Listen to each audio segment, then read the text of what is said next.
Hola, este es el tercer vídeo sobre las flores de Bach. Antes de hablar de la clasificación de las flores de Bach y de adentrarnos en cada una de ellas, voy a hablarte de un remedio muy especial que es el Rescue Remedy o remedio de rescate. Este remedio no es la flor número 39 de las flores de Bach, sino que es un conjunto de 5 flores que se emplean para las situaciones de emergencia y a nivel transpersonal. Es decir, que actúan tanto a nivel físico como emocional, mental y espiritual. Cuando hablamos de situaciones de emergencia, pues ahí podemos incluir cualquier situación, tanto física como emocional, que nos afecte, nos impacte de una forma importante. Ya sea porque objetivamente esto es así, como por ejemplo, este sería el caso de un accidente, una discusión que conduce a romper una relación de pareja, un diagnóstico muy malo, tanto dirigido a nosotros mismos como a una persona cercana, como algo más subjetivo, como por ejemplo pues hablar con nuestra pareja o presentarnos a un examen importante o a una oposición. Aquí hemos de ser sinceros y hemos de ver exactamente qué es aquello que nos sobrepasa y que nos afecta de tal manera que sentimos que nos desborda y tenemos pocos recursos o ninguno para enfrentarnos a esta situación. Te voy a leer las aplicaciones que propone el doctor Ricardo Orozco para este remedio. Accidentes, agresiones, dolores, inflamaciones, malas noticias, discusiones violentas, fuerte tensión física o psíquica, aturdimiento, agitación, ansiedad, angustia, estrés, crisis nerviosas, desvanecimientos, tener que afrontar situaciones comprometidas como hablar en público, entrevistas que generen miedo o ansiedad, exámenes, partos, intervenciones quirúrgicas, visitas al dentista, etc. Y cada uno de nosotros podemos añadir a esta lista todo aquello que nos cause una gran tensión. Vamos a ver ahora cuáles son las flores que componen este remedio. Star of Bethlehem o Estrella de Belén. Esta flor es para el trauma y la reparación de las secuelas. Veremos más adelante esta flor con más profundidad. Cherry Plum o Círula roja. Esta flor es para el descontrol o el miedo a perder el control. También veremos esta flor con más profundidad.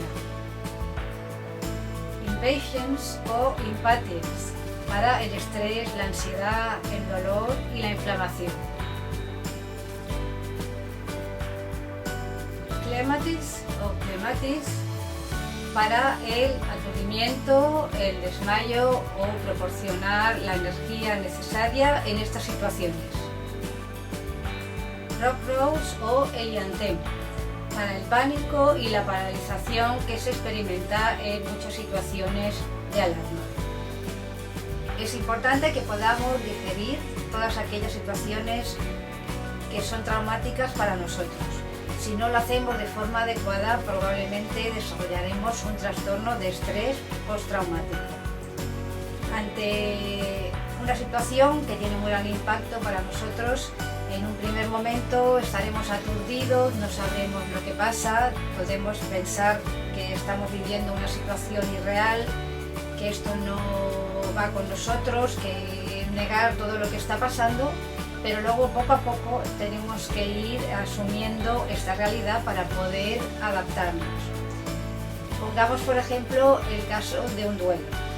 Y cuando hablamos de duelo, no me estoy refiriendo solamente a la pérdida de seres queridos o de una mascota, sino que continuamente estamos haciendo duelos.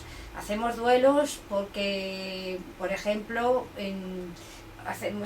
nos hemos cambiado de casa, nos han echado de un trabajo, nos han diagnosticado una enfermedad, sentimos que nos hacemos mayores, no podemos hacer las actividades que hacíamos antes, ante cualquier pérdida que tengamos en nuestra vida, y a lo largo de la vida pasamos por diferentes etapas y perdemos muchas cosas, aunque también ganamos otras, pasamos por muchas situaciones de duelo.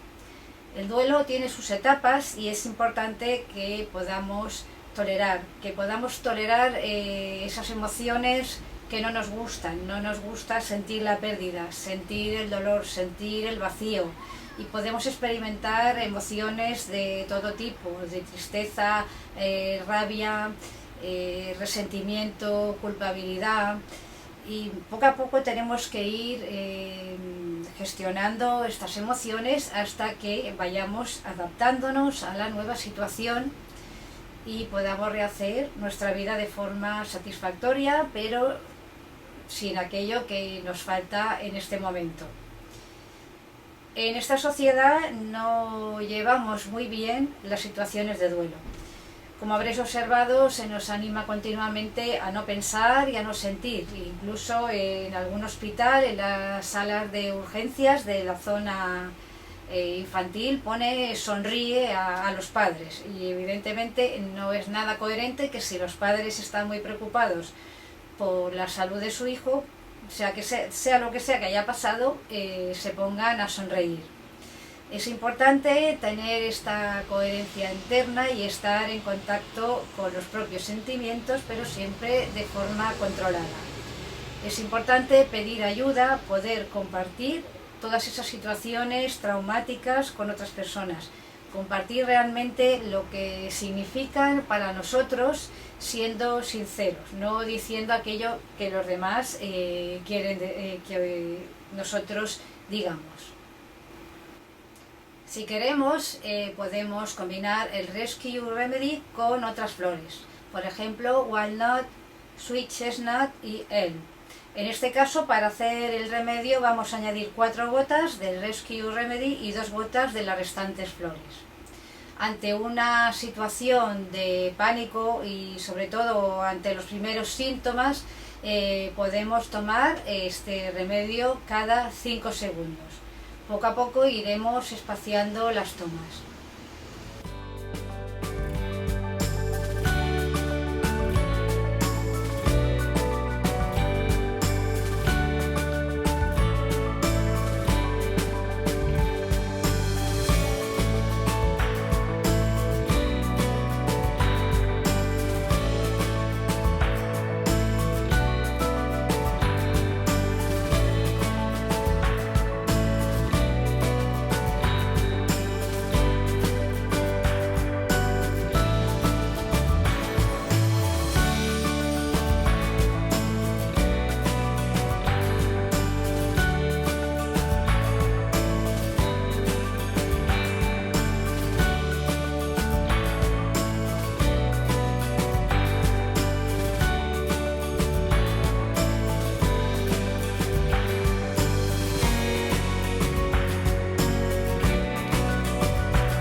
Hablando de crisis y de emergencias, quería hablar un poco sobre el suicidio. El suicidio sigue siendo un tema tabú en nuestra sociedad, pero es importante que hablemos sobre el suicidio para poder prevenirlo.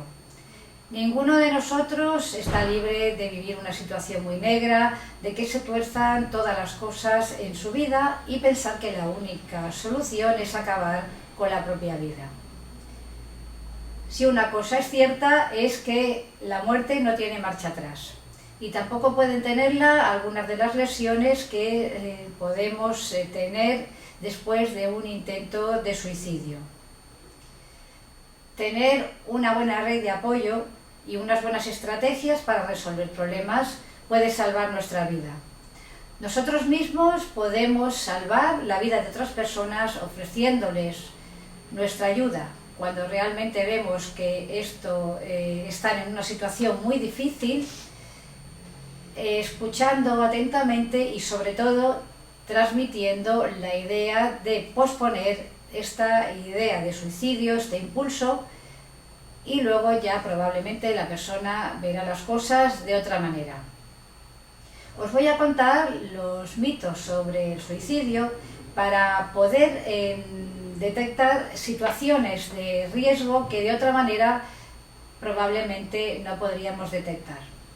Voy a proponerte unos cuantos ejercicios que pueden ayudarte a ti o que puedes usar para ayudar a los demás. El primero va a ser el de la nube negra. Siéntate con la espalda erguida, pies en el suelo, cierra los ojos si lo deseas y haz un par de respiraciones profundas.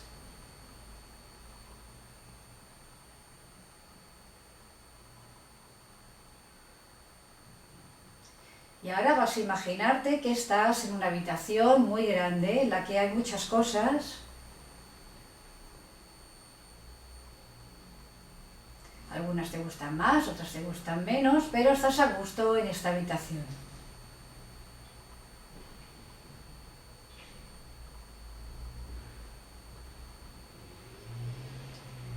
De repente empieza a aparecer una nube que se va haciendo cada vez más oscura, llega a ser negra y cada vez más grande.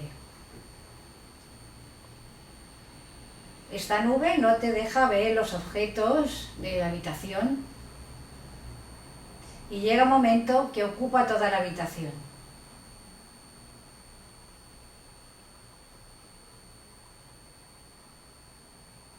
La nube serían todas estas situaciones que realmente nos tienen totalmente desesperados, que no vemos ninguna salida y que tanto emocionalmente como mentalmente estamos totalmente bloqueados.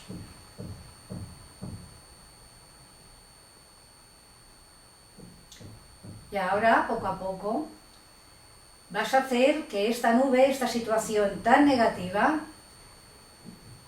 vaya disminuyendo, se vaya haciendo cada vez más pequeña y se vaya alejando. La nube negra cada vez se va haciendo más y más pequeña y se va alejando hasta que llega un momento que desaparece.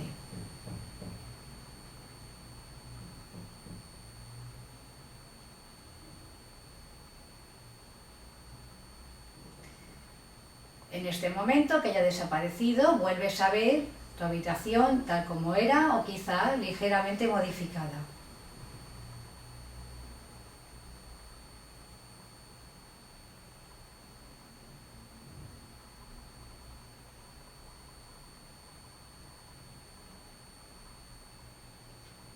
Con este ejercicio podemos ver y recordar cómo muchas veces hay situaciones muy negras que nos sobrepasan, pero que luego pueden desaparecer y podemos retomar nuestra vida.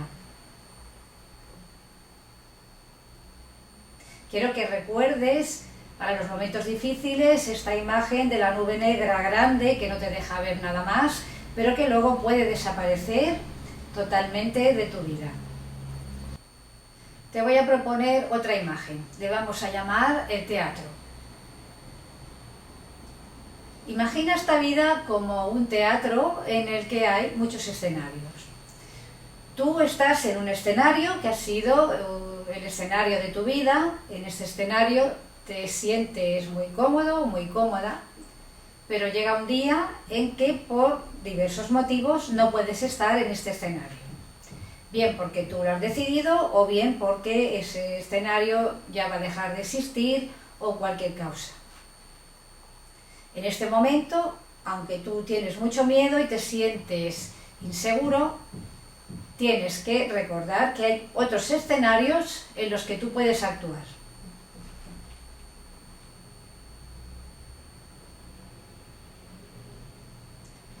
Y lo mismo ocurre en nuestra vida. Podemos tener montada una vida en un determinado ambiente, pero en un determinado momento, por lo que sea, todo esto puede fallar, pero siempre tenemos que tener en cuenta que en esta vida hay diferentes alternativas.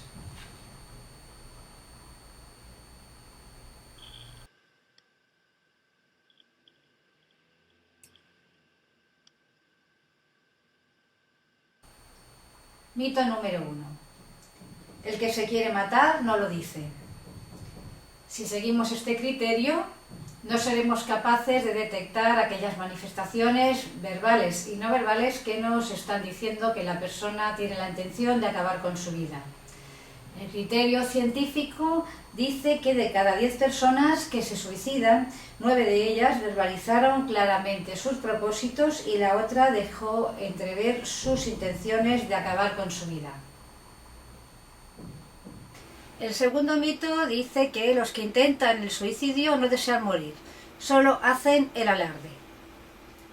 Si seguimos este criterio, vamos a rechazar a las personas que atentan contra su vida y por lo tanto no recibirán la atención que necesitan.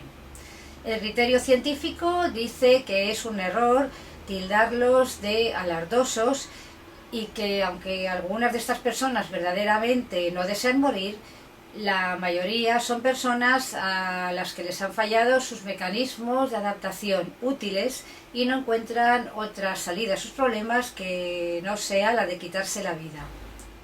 El mito número 3 dice: si de verdad se hubiera querido matar, habría utilizado un método más agresivo, como tirarse delante de un tren.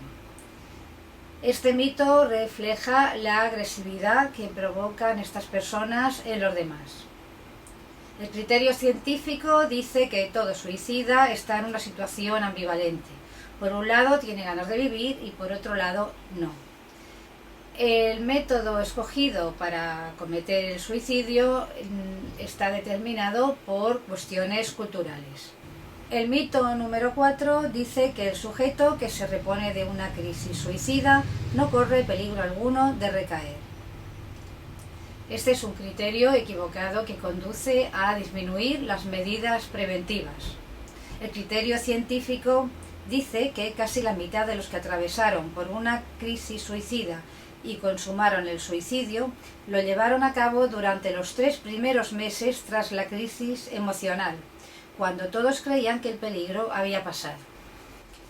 El mito número 5 dice que todo el que intenta suicidio estará en ese peligro toda la vida.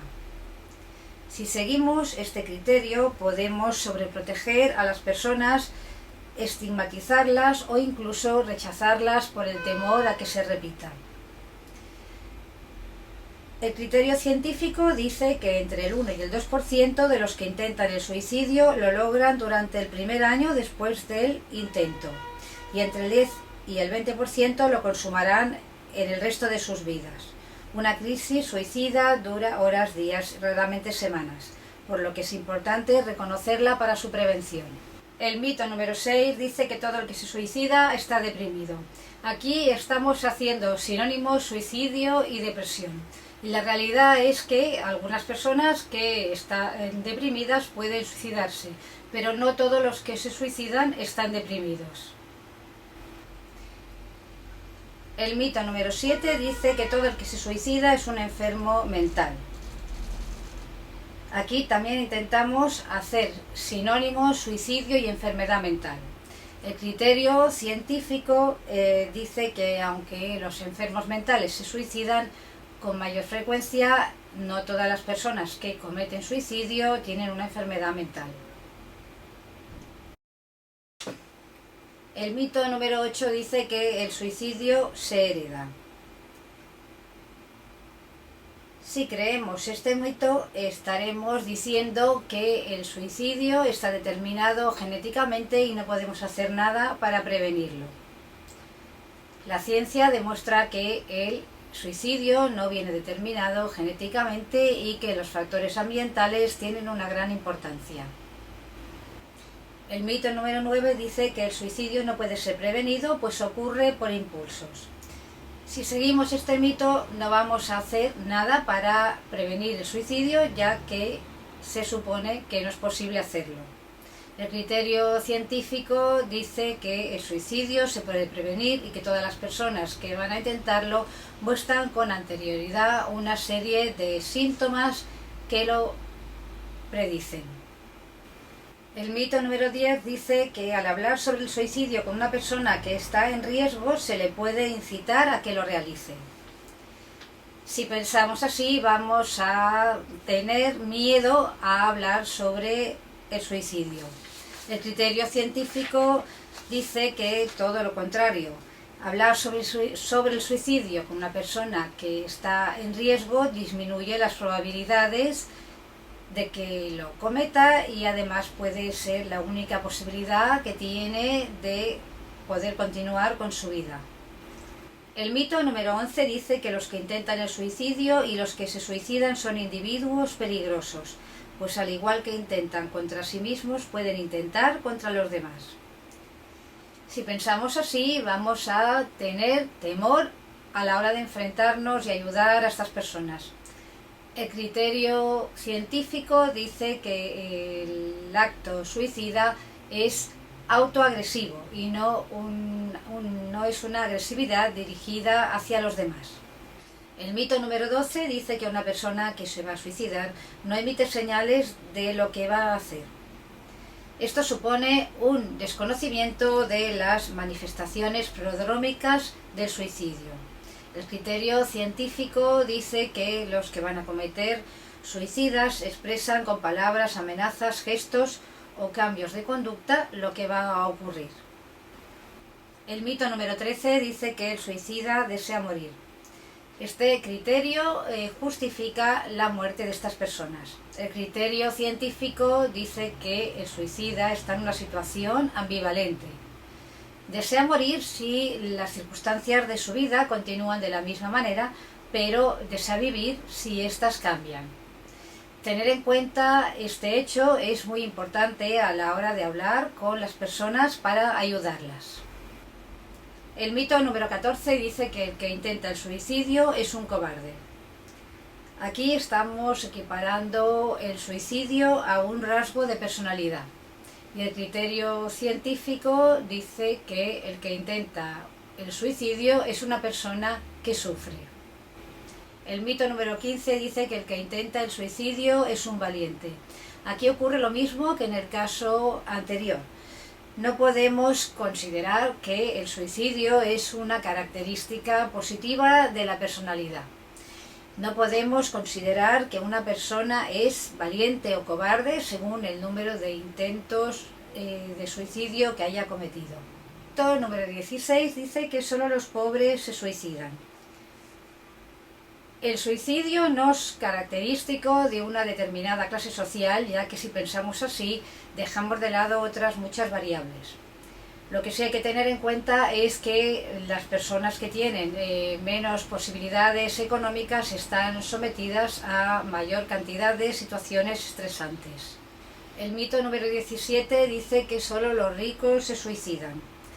Aquí ocurre lo mismo que en el caso anterior. El criterio científico dice que hay un mayor número de suicidios en los países desarrollados que en los subdesarrollados. Pero esto no tiene por qué deberse al nivel económico, sino a otras muchas variables. El mito número 18 dice que solo los viejos se suicidan. Si pensamos así, estamos dejando de lado los suicidios que ocurren en otras edades. El criterio científico dice que las personas mayores cometen menos suicidios que las personas más jóvenes. El mito número 19 dice que los niños no se suicidan. Aquí estaremos negando la realidad del suicidio infantil. El criterio científico dice que cuando los niños adquieren el conocimiento de la muerte pueden autolesionarse e incluso quitarse la vida. El mito número 20 dice que si se reta a un suicida no se matará. Esto supone desconocer su vulnerabilidad. El criterio científico dice que esto es una verdadera irresponsabilidad. El mito número 21 dice que cuando una depresión grave mejora ya no hay riesgo de suicidio. Esto supone un desconocimiento de la realidad. El criterio científico dice que lo primero que mejora la depresión es el componente motor. Entonces la persona está más activa, tiene más fuerza para cometer el suicidio.